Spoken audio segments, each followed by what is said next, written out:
and shine, everyone. It is 6 o'clock here on this Tuesday. We got Monday out the way, which is Get out of here. A very Monday, but today's Tuesday. Brand new day, brand new opportunities. Jason and Alicia here with you. I don't know where all this optimism's coming from. Positivity here this the day with some morning positivity. on Sunrise. Yeah, yesterday that was stunning. And John, you're saying we're going to get a double dose of that. Yes, I mean, I think we got to make these count. We were running out of time here. It was good to saw all the kids go outside and get outside today, get out there for a walk and enjoy. I think this morning we're starting to see the fog thicken up where we have fog. No fog really showing up in 494 down 212, but we are seeing fog on 94 in and out of, looks like I think it's probably going to show up thicker on the next scan, but Hudson into Woodbury, and then another spot here is going to be Blaine over to Crystal. That includes areas like Anoka, Champlin, in those parts of the area, and it's thickening up. I mean, that is a spot that's thick. Temperatures matter. Where we're warmer, we don't have fog. Where the temperature drops, notice it's not a coincidence where we have those 30s. That's where the fog is showing up. There's going to be fog to the north. We even hit 28 this morning in Princeton. Jackets on this morning, and then shed the layers. We have a big warm-up we're tracking in your forecast. Megan? Here is exactly what John is talking about. Look at this. Really tough to see. Some pretty difficult driving conditions in the Oak Park Heights, Bayport area. That's what we're looking at right here. This is all north of Hudson. But thankfully, the good news is right now at this moment, it is not causing any major crashes. So, of course, I'll keep tabs on that as the morning progresses. But I mean, just look at this picture. It's tough to see vehicles even on the road there. Here's a look right now all across the metro. Things are looking pretty good. So let's work to keep it that way. Plan some extra time into your commute this morning, especially if you are coming in from, as John was mentioning, the east area or north of the suburbs, or north of the metro, I should say, as well. Jason? Yeah, good to see so much green on that map, but make sure you take it slow with all that fog out there. Thank you, Megan. Now at 6, we're following new developments from the war between Israel and Hamas. As fighting intensifies there, President Biden will be leaving to Israel within the next 24 hours to meet with Israel's prime minister. And we just got this new video into the newsroom about 2 hours ago. You can see Israeli tanks and military vehicles lining up near the Gaza border as soldiers are getting ready for a ground invasion. NBC News has a reporter on the ground there, so let's check in with her for an update. I'm Ellison Barber on the Israel-Gaza border. In the overnight hours, there was an hour and a half where we heard heavy caliber artillery fired in the direction of Gaza. We've heard drones circling overhead. We've heard military helicopters and fighter jets. But so far, the anticipated ground assault into Gaza has not started yet. We have full team coverage coming up on Today. Jen at the live desk, where we're learning new details about President Biden's upcoming trip to Israel. He's set to arrive in the next 24 hours. It's a show of solidarity with Israel, but the president's goal, according to the White House, is also to make sure humanitarian aid gets through to people in Gaza. The area is blocked in and under siege by Israel since Hamas's attack. The innocent civilians in Gaza desperately need food, water, medicine, and fuel. Jason? Jen, thank you. On this Tuesday, live in Washington, D.C. this morning, where in the next 5 hours, the House may finally vote to elect a new speaker. The leading nominee here is Ohio Representative Jim Jordan. He believes he is almost at that magic number of 217 votes.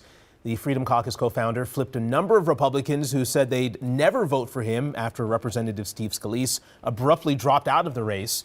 Many lawmakers in the House are desperate to fill that role that's been vacant for the past 2 weeks. Well, shortly after your lunch break today, Minneapolis City Council could make a decision on the future of the 3rd Police Precinct. Plans for a new building have been in limbo for the past 3 years now, and according to Mayor Jacob Frey, he's done waiting. After voting down several locations, the council will now take up Mayor Frey's proposal for a new precinct at 26 and Minnehaha in South Minneapolis. Cece is live at City Hall this morning with more. Good morning, Cece. Good morning. Yes, so that meeting is happening today at 1:30, and it's going to be here at City Hall. Mayor Frey says that city staff has considered around 28 different locations for this precinct, but he says at this point, it's just time to make a decision. Now, as you mentioned, Frey is suggesting an empty lot at 26th and Minnehaha. It's just a few blocks away from the original building that was burned down in the riots following George Floyd's murder. And since then, 3rd Precinct officers have been working out of downtown. But Mayor Frey says it's time to move forward with the plan. I understand that this is a controversial decision for council to make. I understand that no matter what you choose, people will ultimately be pissed off. But at the same time, we signed up for these jobs to make hard decisions, and it's on us ultimately to make them. Now, the mayor says he's open to other locations too. He just wants the city council to make a decision at least by the November election. Guys. All right, Cece Gaines with the latest. Thank you very much. We need to catch you up on a developing story out of North Minneapolis. Overnight, police confirmed with us there was a shooting near Sheridan Avenue North and Golden Valley Road around 11 last night. So that's all we know right now. We have reached out to police for more information about 2 hours ago. And as soon as we learn something, we will let you know right away. This morning, police in Cottage Grove are trying to figure out who dumped 8 small breed dogs along the Mississippi River. An officer found the dogs Sunday afternoon along Gray Cloud Island Drive. All of the dogs were dead. Police are asking anyone who was in the area and may have seen something to contact them. Just awful. All right, 6:06. In the last 9 hours, Supreme Court Justice Amy Coney Barrett spoke at the U of M. Her visit was met with both applause and protests. Good morning, I'm Danny Spiewak. Supreme Court Justice Amy Coney Barrett was on the University of Minnesota campus yesterday participating in a lecture series with the law school that has featured both conservative and liberal Supreme Court justices in recent years, dating back to Justice Ruth Bader Ginsburg in 2014. Although Justice Barrett did not get into the specifics of some of the high-profile cases that the Supreme Court has decided in recent years, she outlined her judicial philosophy for a crowd of more than 2,000 people. She was briefly interrupted by protesters in the second deck of the auditorium who were escorted out by police. There were also student groups on campus who wanted to disinvite her from speaking. We have a scam warning to tell you about right now. If you get an unsolicited call about the 3M earplug settlement, just hang up. A federal judge says he's seen scammers posing as legitimate settlement administrators asking for social security numbers. The judge says you shouldn't get a call until you submitted a claim. The FBI is currently investigating.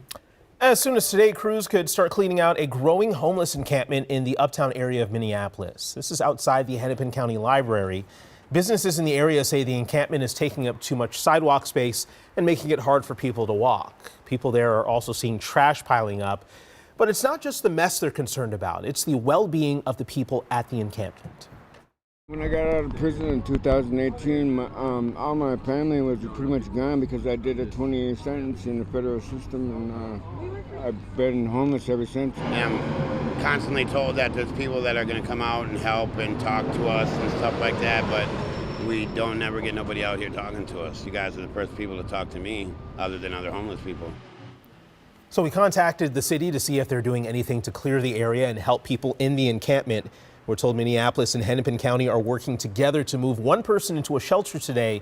They also told us trash removal has increased. With mortgage rates now over 7%, new data shows Twin Cities homeowners are staying put. The number of properties on the market decreased by more than 6% since last September, and signed purchase agreements were down more than 7%. That's according to the Minneapolis and St. Paul Area Realtors Associations. The median home price is now up to more than $370,000. But sellers are still getting near list price in a month's time.